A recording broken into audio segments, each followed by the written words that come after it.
जय हिंद स्टूडेंट। तो आइए इस क्लास में हम लोग पढ़ते हैं कक्षा 10 गणित के पाठ्य पुस्तक को, और इसमें प्रश्नावली 1.3 के प्रश्न संख्या 3 को हम लोग हल करेंगे।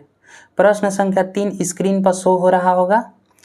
सिद्ध कीजिए कि निम्नलिखित संख्याएं अपरिमेय है, और इसमें 3 प्रश्न दिया है। पहला में दिया है 1/√2, दूसरा में दिया है 7√5 और तीसरा में दिया है 6+√2। तो आइए बारी बारी से इसको हल करते हैं।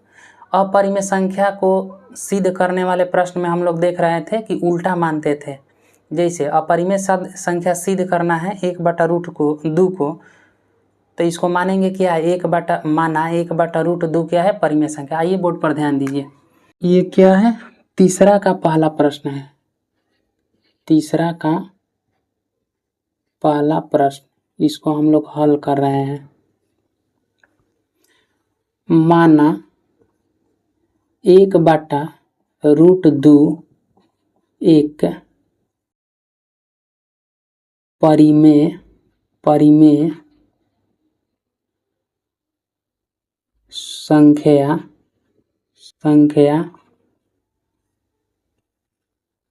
है। तो हम लोग जानते हैं कि कोई भी संख्या यदि परिमेय है तो उसे P/Q के रूप में लिखा जा सकता है। तो 1/√2 को हम लोग लिख दिए क्या, P/Q के रूप में, जहां हम लोग जानते हैं कि P और Q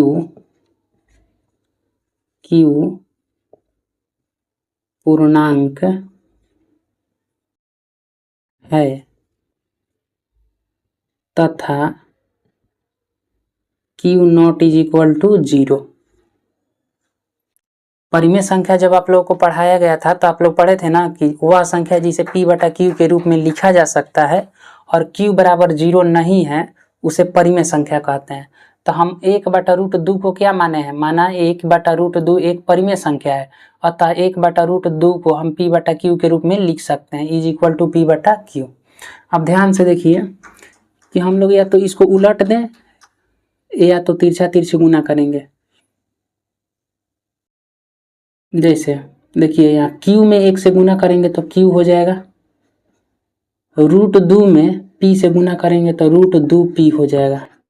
अब P को इधर ला देते हैं, Q/P बराबर क्या हो गया, √2 हो गया। तो बताइए, अब इसको मान लेते हैं समीकरण 1। अच्छा, हम लोग अभी देखे हैं कि P/Q क्या है, एक परिमेय संख्या है।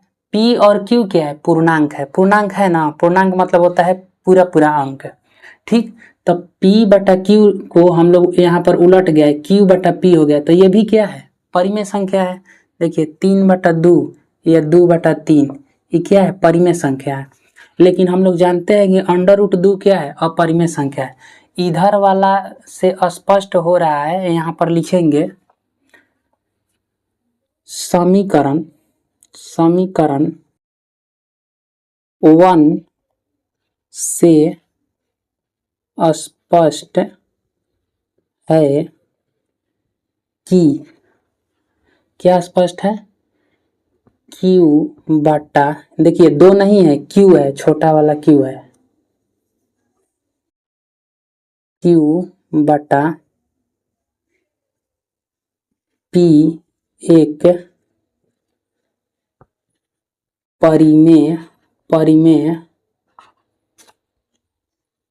संख्या है। इसलिए √2 भी एक परिमेय संख्या होगी। इस लाइन का मतलब समझिए आप लोग। देखिए हम लोग यहाँ से प्रोसेस शुरू किए थे और यहाँ समीकरण नंबर 1 पर आ गए। हम लोग जानते हैं कि ये Q क्या है, एक पूर्णांक है। नीचे P दिया है, P भी क्या है, एक पूर्णांक है, क्योंकि यहाँ से स्पष्ट है कि यह पूर्णांक है, ठीक। तो P बटा Q या Q बटा P ये क्या है, एक साइड पूर्णांक परिमेय संख्या है। पूर्णांक बटा पूर्णांक का मतलब क्या होता है, परिमेय संख्या। ये परिमेय संख्या है। तो जब और इसी के बराबर में ये √2 है, तो जब इधर वाला परिमेय संख्या है तो इधर वाला परिमेय संख्या होगा कि नहीं होगा, जरूर होगा। समीकरण 1 से स्पष्ट है कि Q बटा P एक परिमेय संख्या है, इसलिए √2 भी एक परिमेय संख्या है या परिमेय संख्या होगा। हम लोग लिख देते हैं क्या है या होगा। लेकिन हम लोग जानते हैं कि √2 क्या है, एक अपरिमेय संख्या। ये एक तथ्य है कि √2 एक क्या है, अपरिमेय संख्या। तो यहाँ पर लिखेंगे परंतु, अब एक लाइन छोड़ के, परंतु इससे इस तथ्य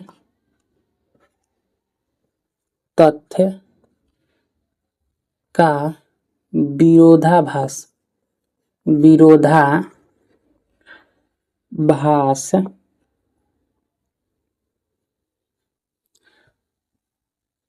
प्राप्त हो रहा है, होता है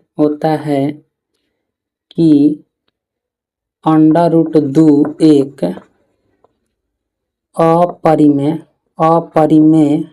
अपरिमेय संख्या है। हम लोग जानते हैं कि ये एक साइड वाला परिमेय हो गया, तो इसी के बराबर में दूसरे साइड वाला है, तो नियम के अनुसार तो ये परिमेय है, तो इसको भी परिमेय होना चाहिए। यही बात यहाँ लिखे हैं कि समीकरण 1 से स्पष्ट है कि Q बटा P एक परिमेय संख्या है, इसलिए √2 भी एक परिमेय संख्या होगी। परंतु हम सभी लोग जानते हैं कि √2 क्या है, अपरिमेय संख्या है। परंतु तो जब ये बात लिख दिए तो परंतु इससे इस तथ्य का विरोधाभास हो रहा है, मतलब विरोध कर रहा है, प्राप्त होता है कि √2 क्या है, एक अपरिमेय संख्या है। इस बात का विरोध हो रहा है।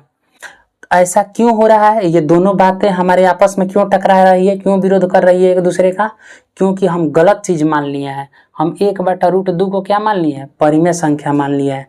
तो यहाँ पर लिखेंगे आगे कि यह विरोधाभास हमारी गलत मान्यता के कारण प्राप्त हो रहा है।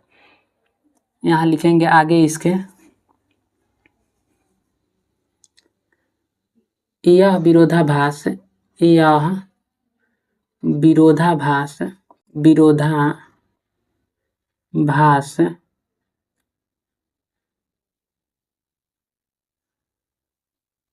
हमारी गलत मान्यता या गलत कल्पना या त्रुटिपूर्ण कल्पना, यहाँ लिख देते हैं त्रुटिपूर्ण,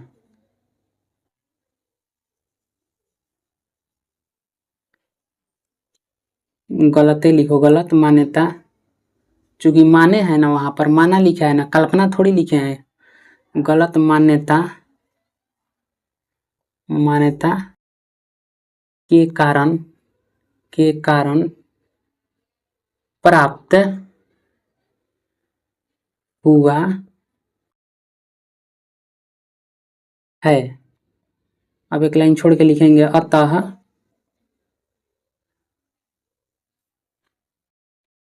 हम यह निष्कर्ष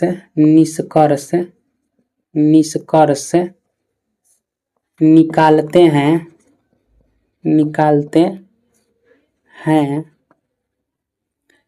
कि 1 बटा √2 एक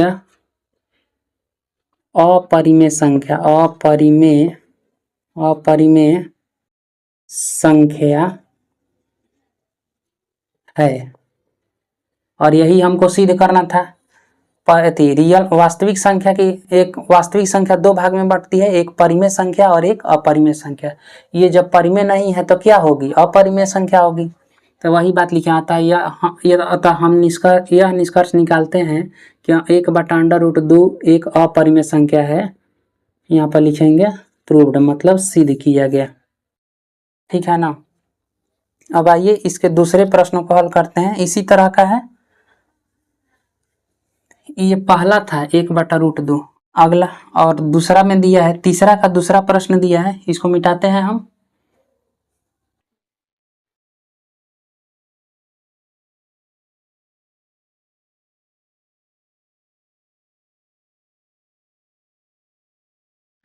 तो आइए अब तीसरा के दूसरा प्रश्न को हल करते हैं।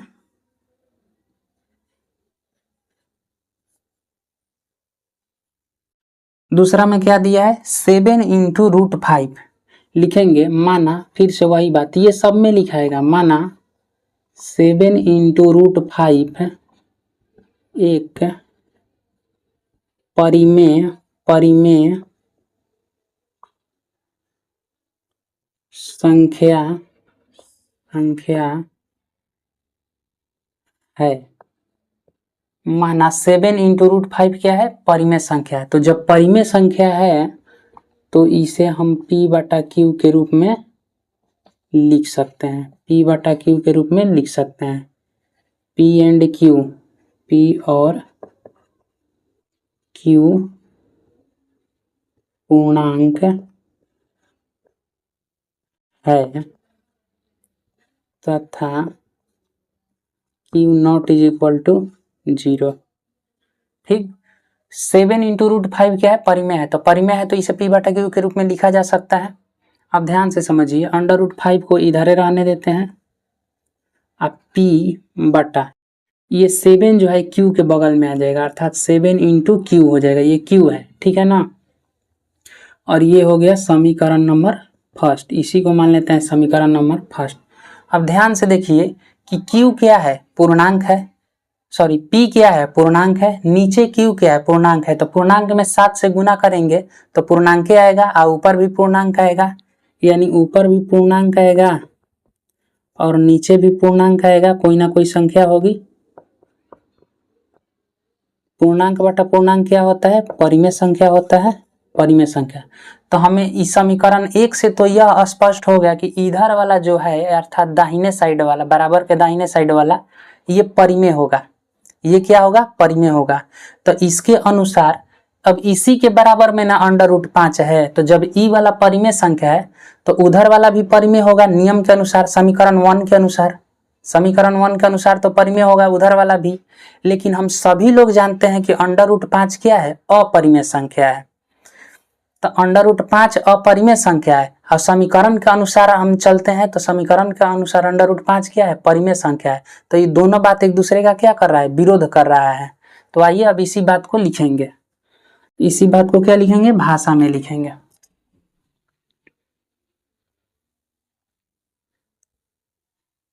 समीकरण 1 से स्पष्ट है कि P/7 × Q एक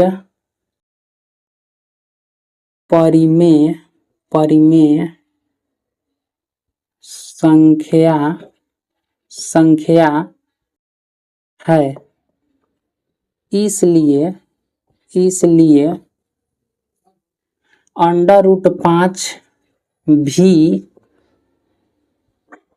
√5 भी एक परिमेय संख्या होगी। समीकरण 1 से तो ये स्पष्ट है कि जब दायां साइड वाला परिमेय है तो बायां साइड वाला भी परिमेय होगा, क्योंकि उसी के बराबर में है। लेकिन हम सभी लोग जानते हैं कि √5 क्या है, अपरिमेय संख्या है। तो यह इस तथ्य का विरोध कर रहा है, कौन, ये समीकरण 1, यह इस तथ्य का विरोध कर रहा है कि √5 एक अपरिमेय संख्या है। लिखेंगे, परंतु इससे इस तथ्य का विरोधाभास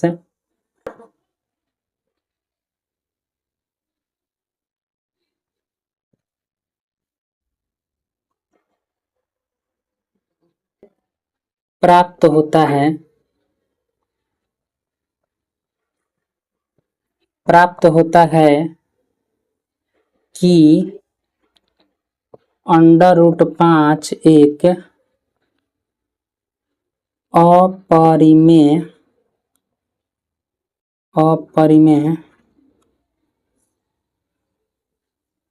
संख्या है। ठीक। अच्छा, ऐसा क्यों होगा? समीकरण के अनुसार हम चले तो √5 क्या मिला? परिमेय संख्या मिला, क्योंकि दायां साइड परिमेय है तो उधर वाला भी परिमेय होना चाहिए, क्योंकि एक दूसरे के बराबर है। लेकिन यह एक तथ्य ही है। तथ्य क्या है कि √5 अपरिमेय संख्या, तो वही बात लिखे हैं ऊपर के अनुसार कि परंतु इससे इस तथ्य का विरोधाभास प्राप्त होता है कि √5 एक अपरिमेय संख्या है। ठीक। ऐसा क्यों हुआ? तो वही बात अब लिखेंगे। ऐसा या यह विरोधाभास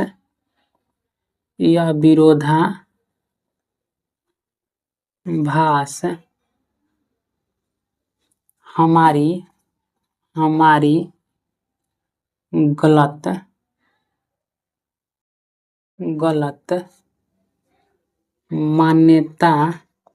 मान्यता के कारण प्राप्त हुआ है। अतः, फिर पैराग्राफ चेंज करेंगे, अतः हम यह निष्कर्ष निकालते हैं,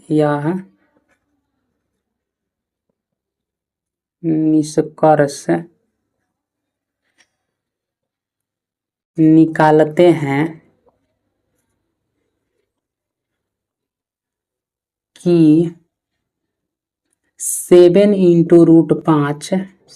√5 एक अपरिमेय संख्या होगी। अपरिमेय संख्या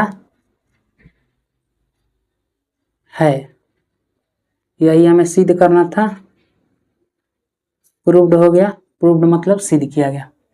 इस तरह के प्रश्न को ऐसा ही शुरू वाला लाइन तो सभी के साथ वही लिखना है, परिमेय संख्या मान लेना है। अपरिमेय संख्या करना है तो समीकरण नंबर फर्स्ट पर आराम से पहुंच जाएंगे। एक तरफ क्या हो जाएगा, इस तरह के प्रश्न में ध्यान से देखिए। एक तरफ क्या हो रहा है, एक तरफ चाहे RHS में मतलब दायां साइड है चाहे बायां साइड, एक तरफ परिमेय संख्या प्राप्त हो रहा है और दूसरे तरफ अपरिमेय संख्या। तो वही बात लिख रहे हैं कि समीकरण को देख रहे हैं तो एक तरफ परिमेय संख्या है तो उसी के बराबर में ना दूसरे तरफ दिया गया है अपरिमेय संख्या।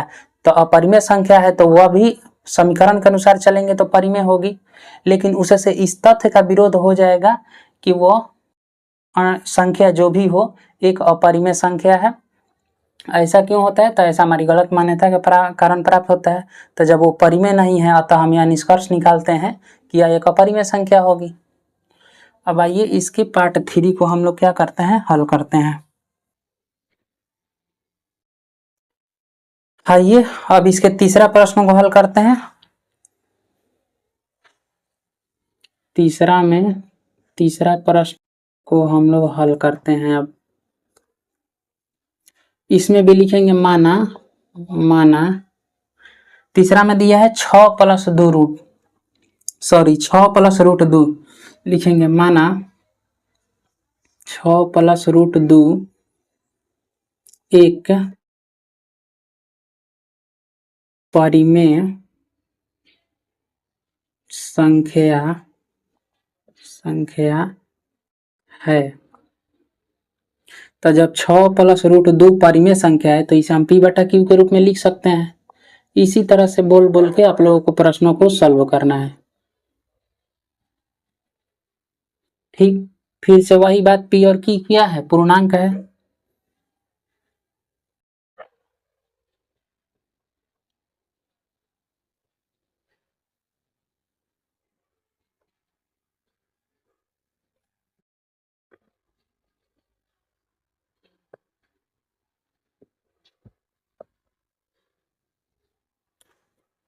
P और Q क्या है, पूर्णांक है तथा Q ≠ = 0 अर्थात Q 0 के बराबर नहीं है।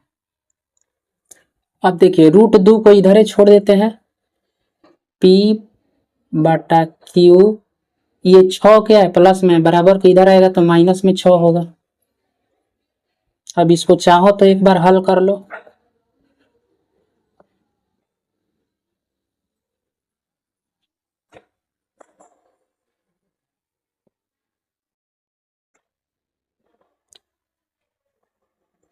देखिए अब इसको हम यहाँ पर भी छोड़ सकते थे, लेकिन इसको थोड़ा सा हल कर दिए।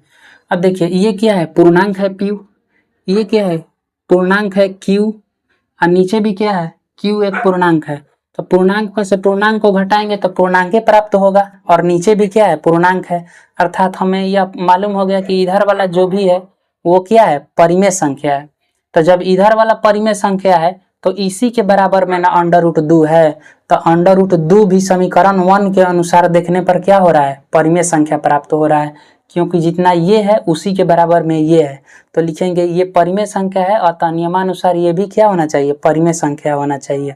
इसी लाइन को लिखेंगे कि समीकरण 1 से, समीकरण 1 से स्पष्ट है कि P माइनस 6Q बटा Q एक परिमेय संख्या है। इसलिए अंडर रूट 2 भी एक परिमेय संख्या होगी,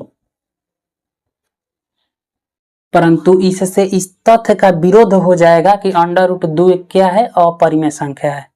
समीकरण 1 के अनुसार ये एक परिमेय संख्या है, इसलिए अंडर रूट 2 भी एक परिमेय संख्या होगी। लेकिन हम सभी लोग जानते हैं कि अंडर रूट 2 क्या है, अपरिमेय संख्या है। तो वही बात लिखेंगे कि परंतु इससे इस तथ्य का विरोधाभास प्राप्त होता है कि अंडर रूट 2 एक अपरिमेय संख्या है, परंतु इससे इस तथ्य का विरोधाभास प्राप्त होता है कि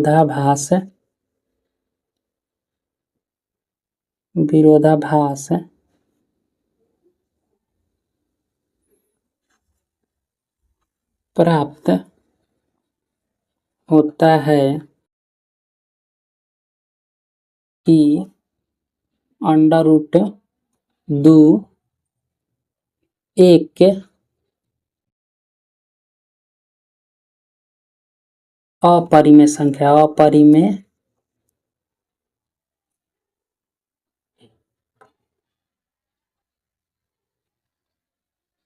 संख्या है, परंतु इससे इस तथ्य का विरोधाभास प्राप्त होता है कि अंडर रूट 2 एक अपरिमेय संख्या है। ऐसा क्यों होगा, तो ऐसा हमारी यानी यह विरोधाभास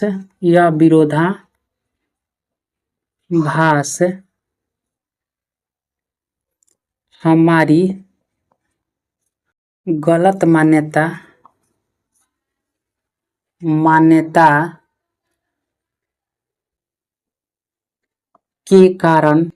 के कारण प्राप्त हुआ है।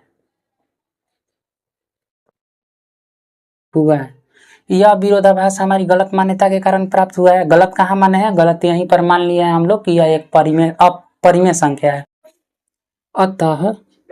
अतः हम निष्कर्ष निकालते हैं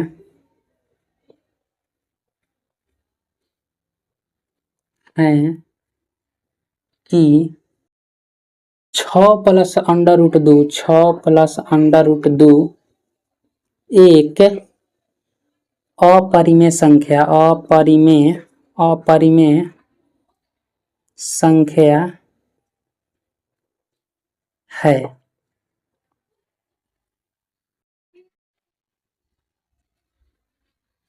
प्रूव्ड।